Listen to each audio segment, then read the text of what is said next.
Hey, buenas, ¿qué tal chavales? Bienvenidos a Musicografía una semana más, en esta semana temática de Septic Flesh. La banda griega es lo que ocupa esta semana con el vídeo del martes y el vídeo del jueves. El vídeo del jueves dentro de poco os hablaremos de qué va. El vídeo de hoy es un The Dissection. Y bueno, nos ha costado muchísimo trabajo hacerlo porque sí que es verdad que son muchos discos, muchos datos a lo largo de los años. Nos hemos leído muchas entrevistas también, por supuesto, pero eso sí, lo hemos hecho con el mayor disfrute y esperemos que os guste muchísimo este vídeo y lo apoyéis como se merece. La mejor forma de apoyarlo es que os quedéis hasta el final del vídeo. Y como ya sabéis, The Dissection va de lo siguiente, va de repasar por la historia de la banda, los discos, hacemos pequeñas reviews, también de las letras, vemos los cambios de formación. En fin, todo un poquito esquematizado para poder hablar de la banda como se merece. Así que nada, prepararos, poneros cómodos, sacad la bebida que queráis, la comida que queráis y bienvenidos a este nuevo The Dissection dedicado a Septic Flesh.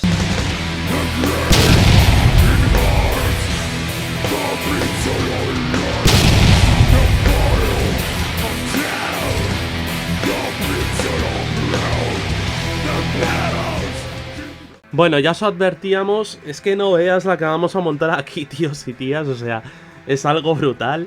Pero bueno, ya os advertíamos que tiene muchos trabajos, que es una banda muy prolífica, que tiene un montón de demos, EPs, LPs y demás. Mirad, tienen 14 trabajos que vamos a desgranar.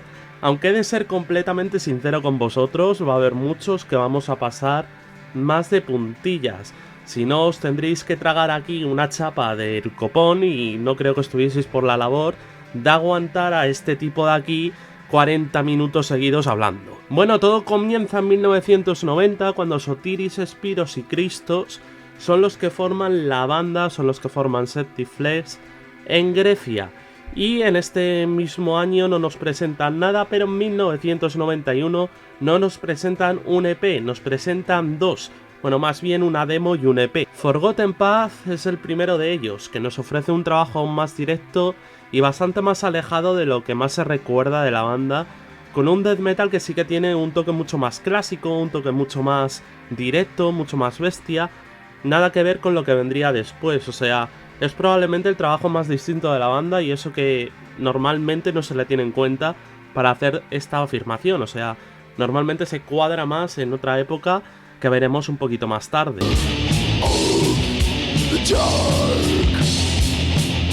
De hecho ya en Temple of the Lost Race, y eso que como decíamos sale en 1991 también, ya juegan con elementos más propios dentro de las melodías y también es más cortito, pero ya marca la línea a seguir de lo que va a ser Septic Flesh en un futuro, de pequeñas cosas que ya se empiezan a intuir y que acompañarían al sonido de Septic Flesh bastante tiempo y que incluso a día de hoy siguen quedando pequeños retazos de eso.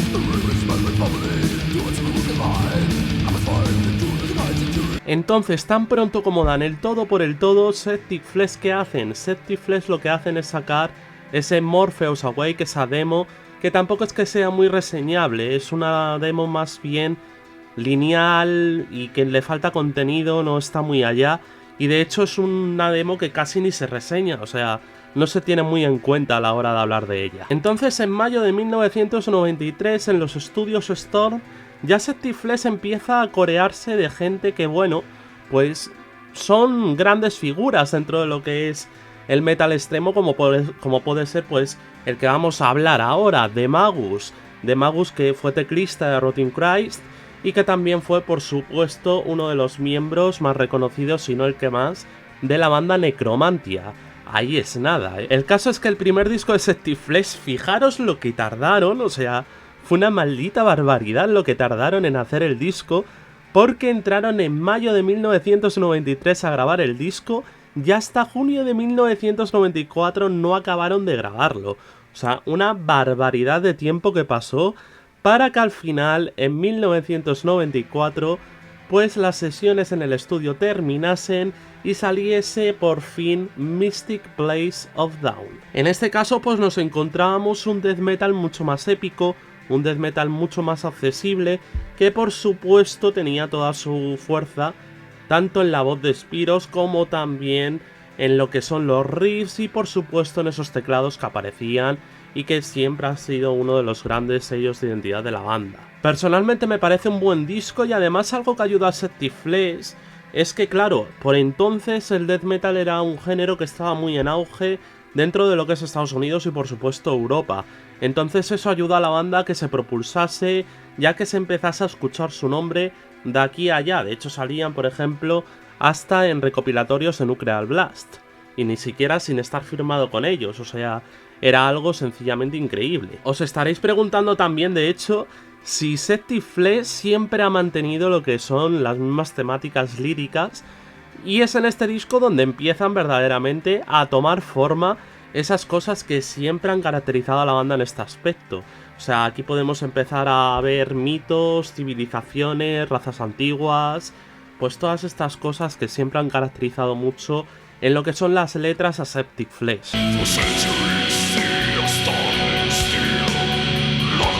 Un año más tarde, en 1995, la banda lanza Esoptron con Magus otra vez, esta vez como coproductor, y siendo curioso el hecho de que se metiesen a grabarlo 2 meses antes de lanzarlo y con Spiros y Sotiris como únicos miembros de la banda, dado que Chris no quiso involucrarse esta vez en este disco. Hay una cosa que veréis constantemente a lo largo de este reportaje y es que veréis cómo Septic Flesh siempre están intentando buscar ese sonido que los caracterice de verdad, o sea, ese sonido en el que se sientan ellos cómodos totalmente, y es en Esoptron donde empiezan a coquetear con algo que les acompañaría bastante tiempo, con un toque gótico, romanticista, también mezclado con un doom metal y un death metal, es decir, este disco es mucho más tranquilo, sí que sigue teniendo esa potencia también del death metal, pero por supuesto también tiene cosas muy características del doom, y es un disco que está mucho más cercano a esto último, de hecho. O sea, es un disco puramente surrealista, porque es que no solo en las letras, sino también en la música,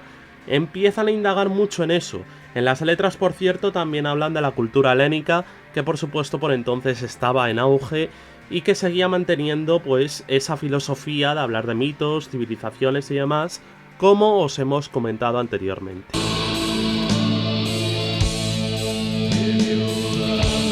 Y ahora, ¿dónde nos toca irnos? Nos toca irnos a 1997 para hablar de un disco que también marcó su época en cierta parte, porque nos vamos a ir a hablar de Ophidian Well, el disco donde la cantante Natalie Rasoulis se integró en la banda, y he de decir que en lo personal es un álbum que no me termina de convencer, porque se perdió esa capacidad de sorpresa que sí que tenían los anteriores álbumes de Septic Flesh. Si bien la incorporación de Natalie me parece un acierto en toda regla, o sea, es sencillamente genial que lo hagan, es el estilo de música lo que no va tanto conmigo, o sea, es un disco mucho más tranquilo, sosegado, no me termina de convencer mucho para lo que es el sonido de Septic Flesh, pero sin embargo a la gente sí que le gustó bastante, y de hecho tuvieron una gira con muchísimo éxito, y bueno, pues la gente se llenó de críticas positivas hacia el trabajo de Septic Flesh sin lugar a dudas. Y en parte también fue gracias a la teatralidad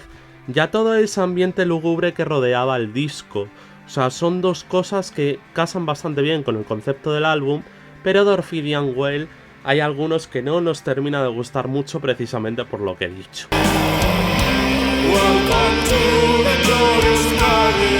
¿Pero qué fue lo que ocurrió después del lanzamiento de este disco? Pues que empezó una pequeña debacle, o una gran debacle según se mire, de Septic Flesh. A Fallen Temple fue lanzado en 1998 y es un disco dividido en 3 partes. Para este disco además se rescataron canciones de The Temple of the Lost Race, que si os acordáis es el segundo EP que sacaron como banda Septic Flesh. Además ocurre una cosa muy curiosa con este disco, y es que es el primer disco donde la portada la hace Spiros. Y amigos y amigas de musicografía, aunque seguramente lo estuvieseis intuyendo, el jueves vamos a hacer un repaso a toda la obra artística de Seth, de Spiros, como lo queráis llamar, y vamos a repasar pues lo que es su concepto de arte y demás cositas en la sección de arte y metal extremo. Así que ya sabéis, estate al tanto y suscríbete. El disco tiene por supuesto ese ramaje gótico que hizo que mucha gente no conectase demasiado con la forma de actuar de Septic Flesh. O sea, hay gente a la que no le gustaba este cambio de rumbo, pero es que en ningún momento hubo cambio de rumbo. Realmente es algo que se estaba viendo ya de por sí, que lo gótico era algo que les interesaba mucho por entonces y que lo estaban implementando de alguna forma, y A Fallen Temple ya es la revolución total. De hecho, de Eldest Cosmonaut, que es el EP que sacan durante la gira que hacen con Misanthrope y Neitron en Europa a lo largo de 1999, que por cierto fue muy exitosa recorriendo especialmente Francia, hizo que bueno, pues el disco fuese sin lugar a dudas algo también muy criticado precisamente por esto, porque ya se notaba por dónde iban a tirar los tiros, nunca mejor dicho.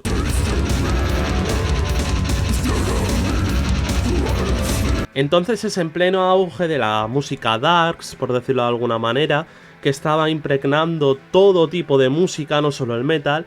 La banda saca en junio del 99 un Revolution DNA que terminó por desconectar a muchísimo público por sus coqueteos con nuevos sonidos, y además la banda parecía que quería ir por otros derroteros mucho más cercanos a lo que es el Dark Wave.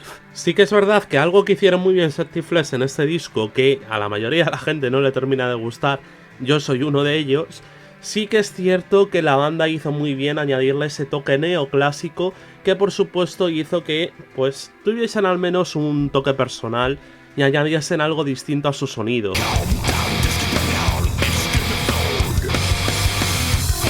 Pero de esas cenizas dejadas de lo que es el Dark Wave y demás, nació KO Star, una nueva formación con dicho género como materia prima y con algunos miembros de la banda. Y como un ave fénix que surge de sus cenizas y por supuesto cuando nadie esperaba que fuesen a sacar un trabajo distinto, la banda saca en 2003, de la mano de Hammerheart, el maravilloso Sumerian Diamonds, una obra absolutamente imprescindible de la banda. Los elementos sinfónicos, las voces, todo lo que rodea a los riffs, esa ambición en las melodías hacen que este disco sea, pues eso, el más ambicioso de la carrera de Septic Flesh, sin lugar a duda, vamos, o sea, es un disco que va directo, pero también tiene melodía, tiene mucho toque en el cual te puedes perder y puedes sentirte absorbido por la propia música, y pasajes también un poquito más lentos, o sea, nos encontramos ante un disco de lo más completo, por supuesto. Aquí ya se deja de lado ese sonido más reconocido de bandas como Paradise Lost y se ejecuta algo que va en un ritmo mucho más infernal. Si bien no es nuestro disco favorito, que en un ratito hablaremos de él, sí que es un disco que marca un antes y un después en la carrera de Septic Flesh, y no solo a nivel musical, sino también como banda.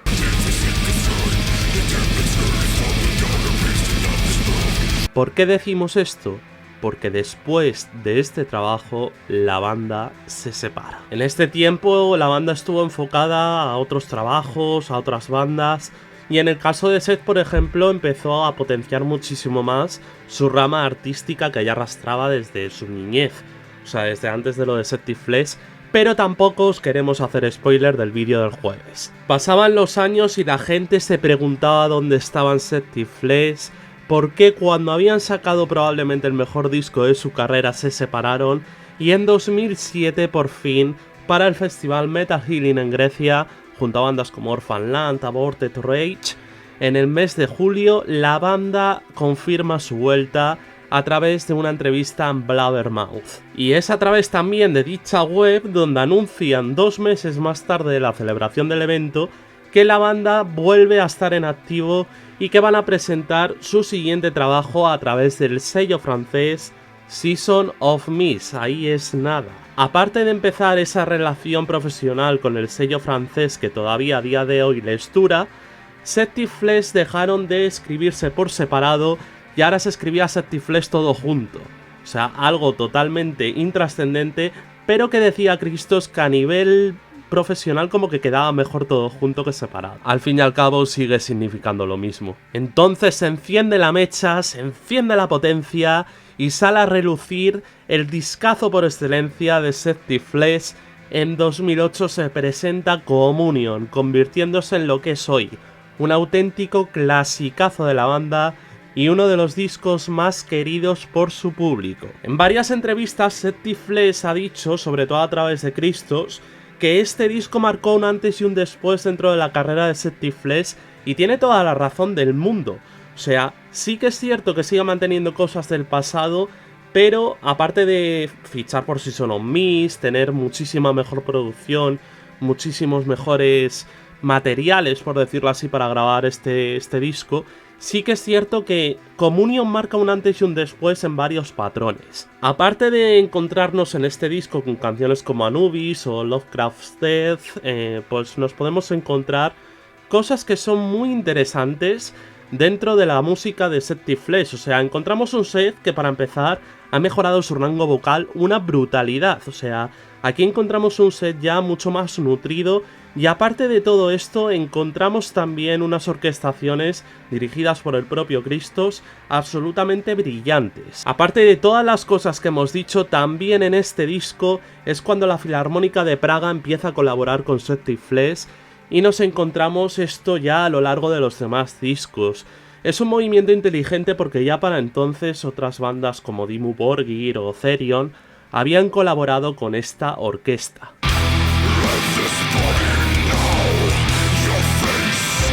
2 años más tarde, y tras una gira bastante exitosa gracias al Communion, la banda regresa gracias a The Vampire of Nazareth, que suponía el single de adelanto para el disco que sacarían en 2011 llamado The Great Mass, el segundo disco de esta nueva era, donde continuaban los patrones de Communion, pero con distintas canciones y distintos matices que hacían de este un disco bastante distinto. Con The Great Mass ocurre algo bastante curioso, y es que nos encontramos un trabajo donde Five Pointed Star o, por ejemplo, Pyramid God son temas que sí que tienen cierta complejidad, pero hay otros que son mucho más directos.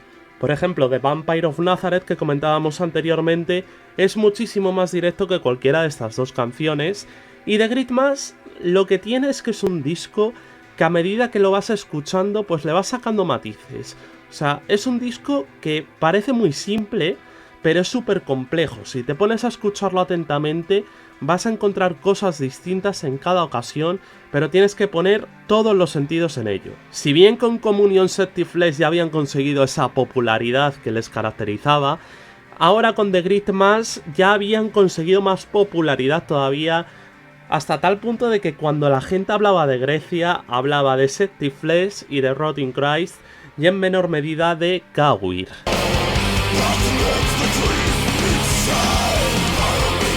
2014 supuso un año de cambios. La salida de Titan en el mes de junio, tras los detalles dados en el mes de febrero, hacía que la gente estuviese como loca por escuchar un disco que resulta, sin ser malo, tampoco la panacea, o sea, ni mucho menos. Nos encontramos ante un disco que es un poquito más plano y con canciones que están entre lo bueno y lo malo. O sea, no encontramos nada a término medio. Hay canciones que sí que son muy reseñables, como por ejemplo Prototype, Order of Dracul, por ejemplo, pero hay otras que no nos terminan de convencer demasiado y que de hecho a la crítica especializada y al público de aquel momento tampoco le convenció mucho. Pero hay otra cosa muy destacable dentro de este disco, y es que Titan supuso el último disco con Fotis como batería. Un Fotis que sí que se había ganado mucho al público gracias a su talento musical y que parecía una pieza muy difícil de sustituir.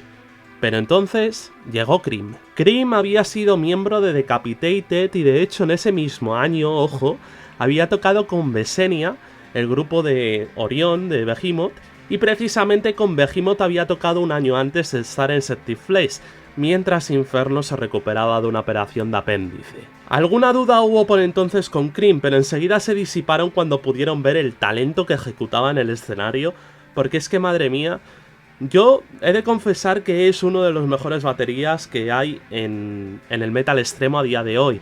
O sea, quien no quiera ver esto, solo tiene que ver algún directo de Septic Flesh o algún directo del propio Cream, algún ensayo que haya hecho él, lo que sea, para darse cuenta del talento que tiene este chico sobre el escenario y también, por supuesto, en el estudio de grabación y donde quiera tocar él.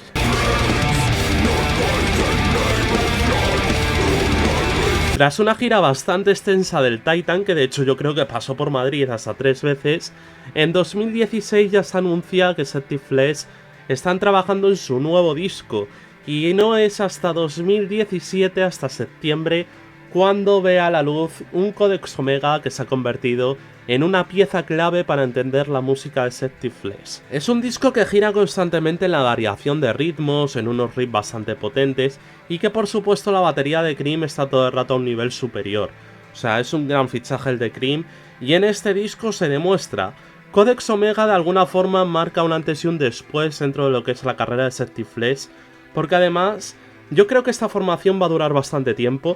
Ahora voy a ser bastante gafe, a lo mejor, y el día de mañana nos dicen que alguno de los miembros sale de la banda y tenemos aquí un meme, ¿no? Pero bueno, dentro de lo que es la concepción del propio disco, sí que nos encontramos canciones como Dante's Inferno, que son una auténtica brutalidad y una maestría brutal dentro de lo que es ese dinamismo de las canciones, incluso dentro de sí mismas. O sea, ya no estamos hablando del disco en sí, sino dentro de las propias canciones, te hacen variaciones de ritmo que te dejan loquísimo.